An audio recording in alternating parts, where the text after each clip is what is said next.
Sir अब हम प्रयास ही कर सकते हैं सर, आप भी जानते हैं, मेहनत भी कर सकते हैं, आप भी जानते हैं, परिणाम हमारे हाथ में नहीं है। लेकिन सर एक कहावत भी है ना सर, होप इज लाइफ। इतना जो समय बचा है तो मेरा सबसे हाथ जोड़कर यही निवेदन है कि सभी लोग अच्छे से धैर्य बना करके काम करें, काम तो कर ही रहे हैं।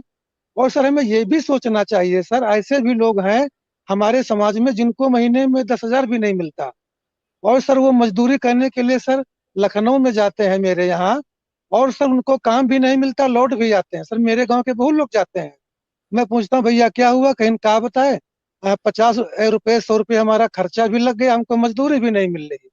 तो सर हम उनसे तो ठीक है, ज्यादा हमें दुखी होने की जरूरत नहीं है, ज्यादा हम निराश ना हो। हम जो भी है, जो प्राप्त है वही पर्याप्त है सर। हम इतने भी गैर गुजरे नहीं है कि हम दीन भाव से सबके आगे से जिंदगी भर रोते ही रहेंगे सर। और बाकी विक्रम भैया बड़े भाई, आपको हमारा सादर नमस्ते। विक्रम भैया कैसे हैं आप? चलिए विक्रम विक्रम सिंह के भैया, पास पहुंचता हूँ, विक्रम सिंह के पास पहुंचता हूँ। विक्रम सिंह, ठीक हूँ, बहुत दिन जी बाद भैया। दर्शन हुआ आपके। विक्रम सर सिंह, बीमार बहुत था बड़े भाई, मैं अब ठीक हो गए जी। कुल मिला के बात यह है कि जो सवाल बनता है वो ये बनता है कि शिक्षा मित्र अनुदेशकों से सरकार को इतनी दिक्कत क्यों आती है।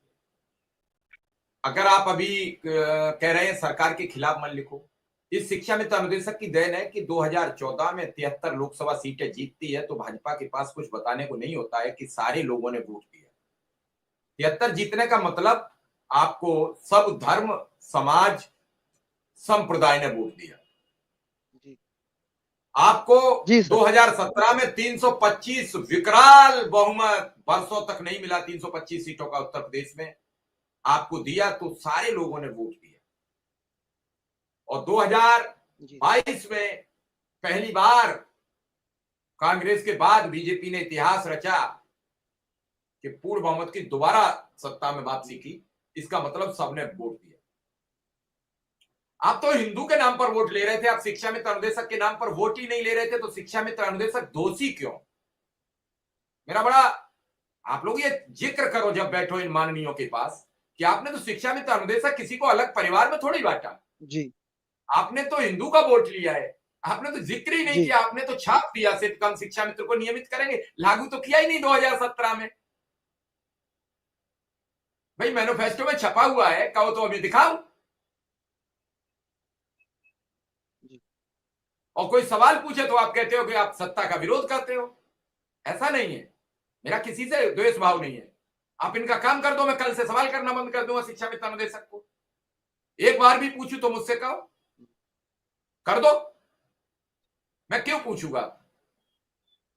विक्रम सिंह, ये कह के नहीं बचा जा सकता है कि आप सरकार विरोधी हो। सरकार, जयकरण सिंह 1.5 लाख शिक्षा मित्र है जी। क्या 5,000 किसी दल का भी नहीं हो सकता है सदस्य? वो 5,000 अपनी पीढ़ियां लिख रहा है, कैसे रोक लोगे? सोशल मीडिया का दौर है, बिल्कुल सर, कितना भी कहिए। और क्या सरकार को उन्हीं 5,000 की दिखती है? 1,45,000 जो रोज आपका समर्थन कर रहा है वो आपके साथ नहीं दिखते हैं? ऐसे तो जो भाजपा के परिवार है उनके एक भाई लड़ता भाजपा से चुनाव, दूसरा भाई कांग्रेस में शामिल हो गए, कांग्रेस से टिकट ले आता है। कई परिवार है, उनको क्या करते हो आप? उनको ये करते हो जब वो जीत जाते हैं तो उस दल से निकाल के अपने दल में शामिल कर लेते हो। विक्रम सिंह, कुल मिला के ये है कि सवाल हो या कुछ हो, आंसर मिले तभी तो सवाल का मकसद है, नहीं तो सवाल क्या है? रोज तैरते रहते हैं विक्रम सिंह। अब सबसे अभी बात, आज हमने, हमारे पास आने थे विधायक जी, तो आज मुख्यमंत्री जी का गाजियाबाद में रोड शो लगा था, तो बोले मैं आज नहीं आ पाऊंगा, कल प्रयास करता हूं, क्योंकि मुख्यमंत्री जी का रोड शो है, वो भी जिस इलाके के वो प्रभारी थे उसी इलाके में उनका प्रोग्राम है, क्योंकि चुनाव है, जिम्मेदारियां हैं सबकी अपनी अपनी। विक्रम सिंह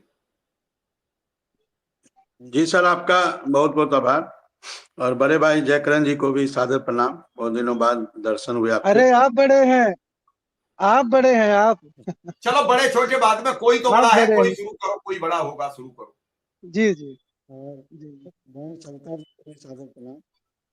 अभी मैं सुन रहा था सविता जी को, इससे पहले भी गोरखपुर में कई बार सुनने का अवसर प्राप्त हुआ था। और जिस प्रकार से अपनी पीड़ा को बताती है